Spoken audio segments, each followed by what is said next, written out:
morning, Brooks School. Mr. Smith, can you help me out and grab that computer? Have it right here, just in case.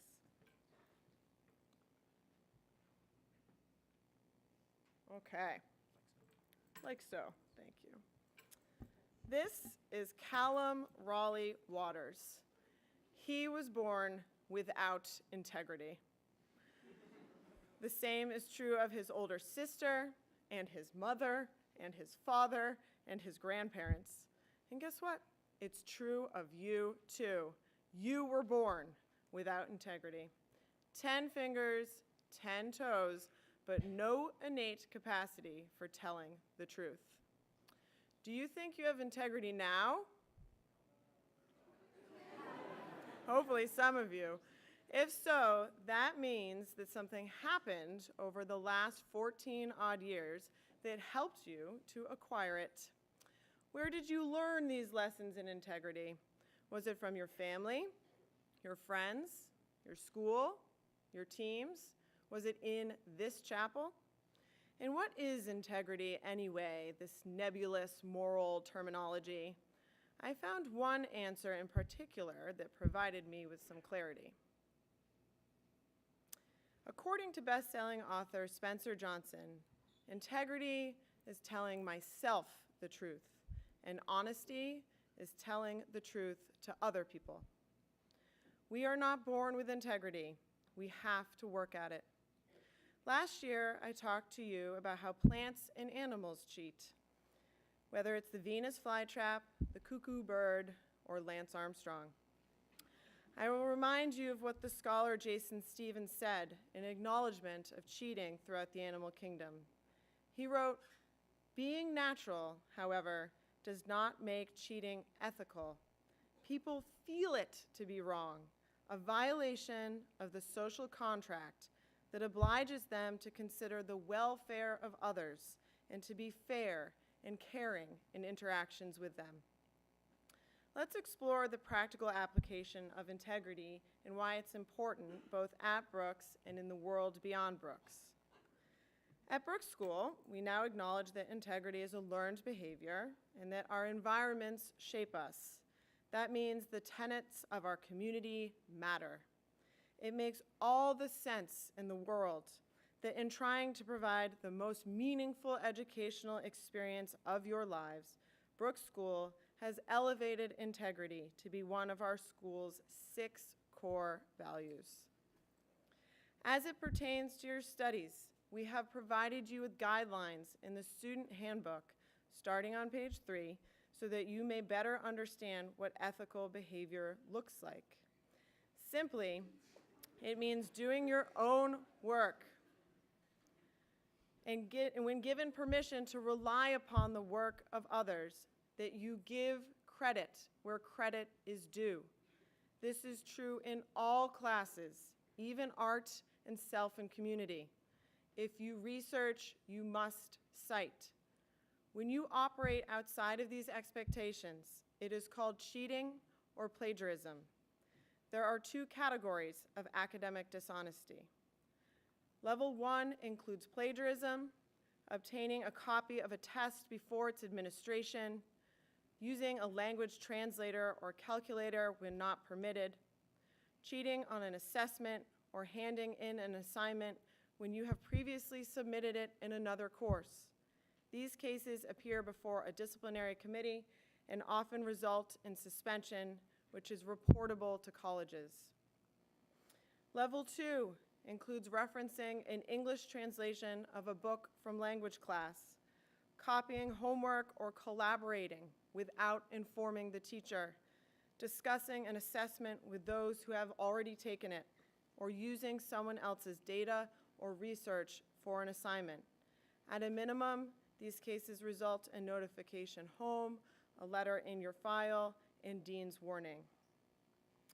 I learned from Dr. Marilyn Price Mitchell that research shows that cheating peaks in high school when a whopping 75% of high school students admit to some sort of academic misconduct. And discouragingly, 40% of United States teaching faculty report having ignored cases of cheating in their courses because they didn't want to rock the boat or deal with angry parents. Well, guess what? This is not a typical high school.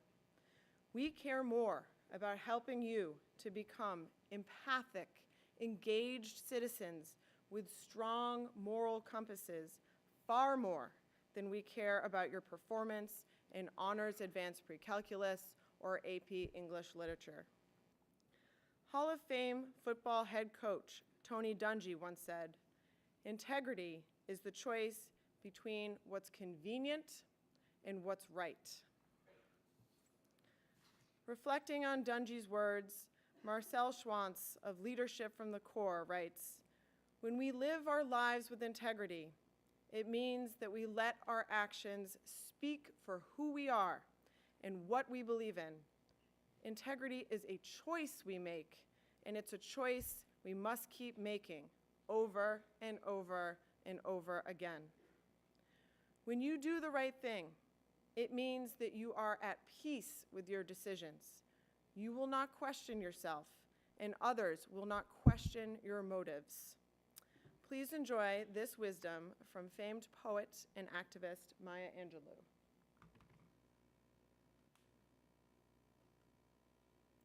And I think, now what would Grandma do? What would she say? I can almost hear her voice say, "Now, sister, you know what's right. Just do right. You don't really have to ask anybody. The truth is, right may not be expedient. It may not be profitable, but it will satisfy your soul. It brings you the kind of protection that bodyguards can't give you. Try to be all you can be, to be the best human being you can be. Try to be that in your church, in your temple. Try to be that in your classroom. Do it because it is right to do.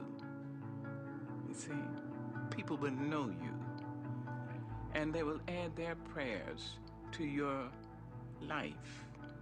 They'll wish you well. I think if your name is mentioned and people say, "Oh, hell, oh, damn," I think you're doing something wrong. But if your name is mentioned and people say, "Oh, she's so sweet, he's so nice, oh, I love, oh, God bless her," there you are. So try to live your life in a way that you will not regret years of useless virtue and inertia and timidity. Take up the... Ms. Angelo has encouraged us to just do right. Her words are important, so I will repeat them for emphasis. Right might not be expedient. It may not be profitable, but it will satisfy your soul. We have established what integrity is, that it is learned, and we understand its implicit value in our culture. We know that most of all, it matters for our own conscience and sense of self-worth. We know we have to practice it so that it becomes our default setting, our first inclination. Then why is it so hard to practice it without lapse in judgment and character? What is the enemy, the roadblock to integrity? Fear of failure, aticophobia. It can mean different things for different people. In reading an article from Psychology Today, I learned a fact that floored me. Fear of failure is really fear of shame in disguise. We are more likely to be able to grapple with feeling bad about our actions, that's guilt, or feeling bad about our efforts, that's regret, but shame makes us feel bad about who we are. That's heavy. Here is an excerpt from a list of 10 signs you might have a fear of failure or shame. See if any resonate with you.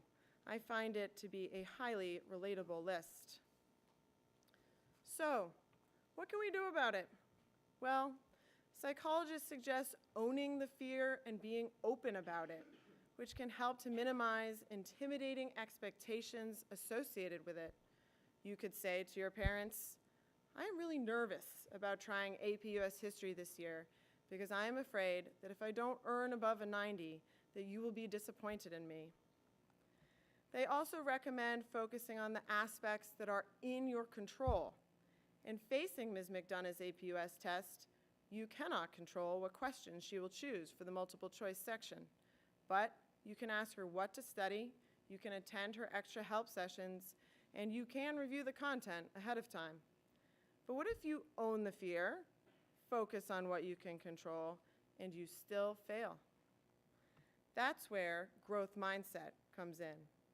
Growth mindset means believing you have the skill set or can grow your brain in order to eventually succeed.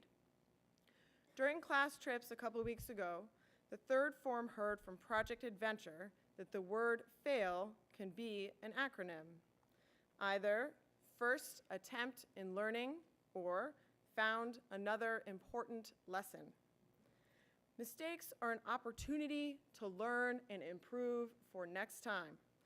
The internet is built on a foundation of quotes about learning from mistakes, so there must be something to it. And if ever I have seen someone embrace a growth mindset, it's this next guy. When at first he did not succeed, he tried again. Check him out.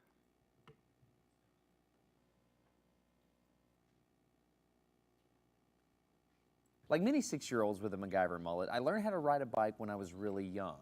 I had learned a life skill and I was really proud of it. Everything changed though when my friend Barney called me 25 years later. Where I work, the welders are geniuses and they like to play jokes on the engineers. He had a challenge for me. He had built a special bicycle and he wanted me to try to ride it. He had only changed one thing. When you turn the handlebar to the left, the wheel goes to the right. When you turn it to the right, the wheel goes to the left. I thought this would be easy, so I hopped on the bike ready to demonstrate how quickly I could conquer this. And here he is, ladies and gentlemen, Mr. Destin Sandlin. First attempt riding the bicycle. All right. So the faster I go, the better. Yeah. I couldn't do it. You can see that I'm laughing, but I'm actually really frustrated. In this moment, I had a really deep revelation. My thinking was in a rut. This bike revealed a very deep truth to me.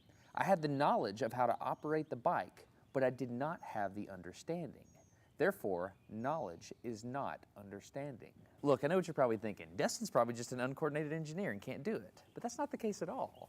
The algorithm that's associated with riding a bike in your brain is just that complicated. Think about it. Downwards force on the pedals, leaning your whole body, pulling and pushing the handlebars, gyroscopic precession in the wheels, every single force is part of this algorithm. And if you change any one part, it affects the entire control system.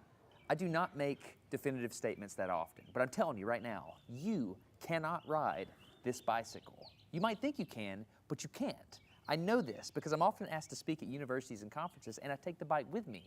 It's always the same. People think they're going to try some trick or they're just going to power through it. It doesn't work. Your brain cannot handle this. For instance, this guy, I offered him $200 just to ride this bike 10 feet across the stage. Everybody thought he could do it. No, you didn't understand. You didn't understand. So, this way. All right, just a second. All right, so, whenever you're ready. Yeah. Wait. No, you have to keep your feet on. Dude, look. All right, here we go. Just give it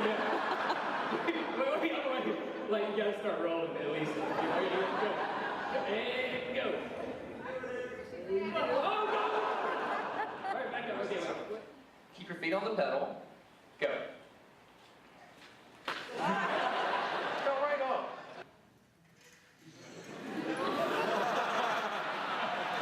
Just keep your feet on the pedals. Handles on. Yeah, come on. All right, one more time. Okay. Once you have a rigid way of thinking in your head, sometimes you cannot change that, even if you want to.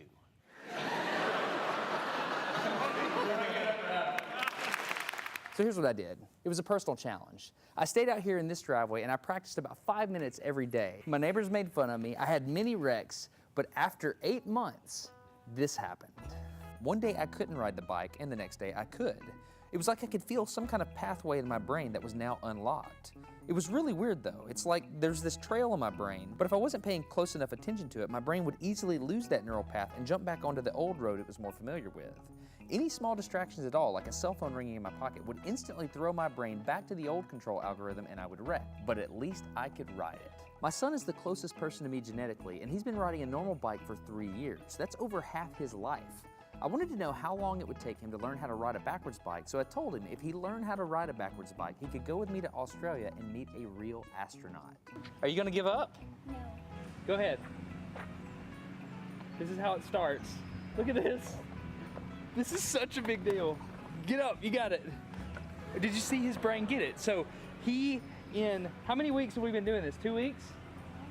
In 2 weeks, he did something that took me 8 months to do, which demonstrates that a child has more neuroplasticity, am I even saying that right, than an adult. It's clear from this experiment that children have a much more plastic brain than adults. That's why the best time to learn a language is when you're a young child. All right, today's bike log. I can ride smooth. Okay.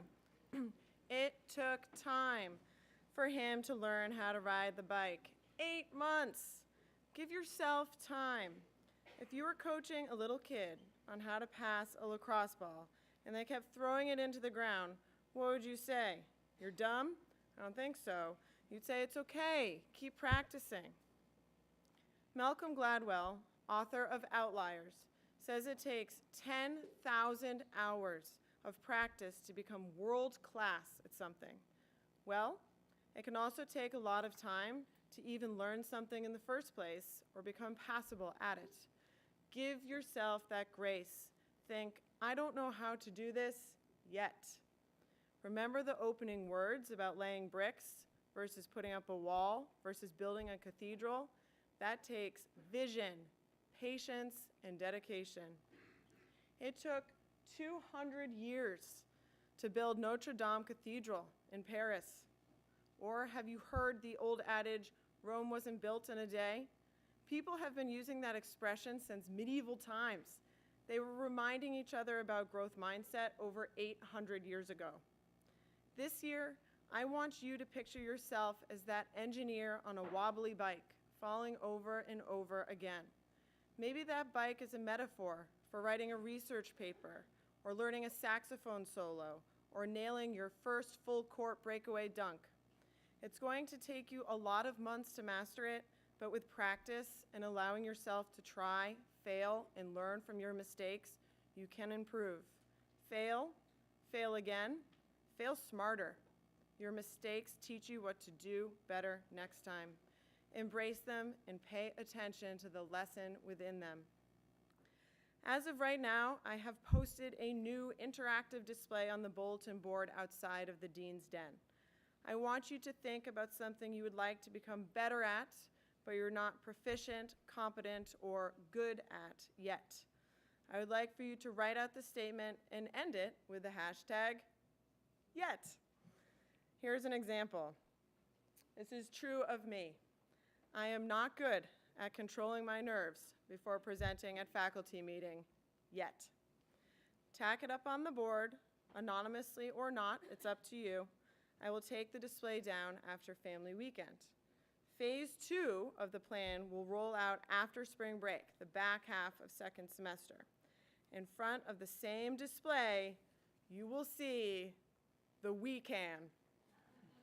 What you do then is you take an index card and you reflect on something that took you some time, that you improved upon.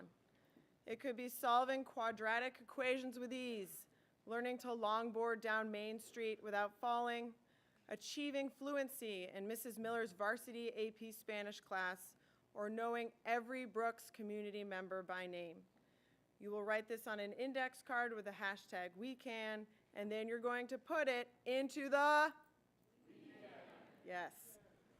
At lawn ceremony, when I deliver a brief speech introducing the honors earned by students that day, I will highlight some of our accomplishments as a community.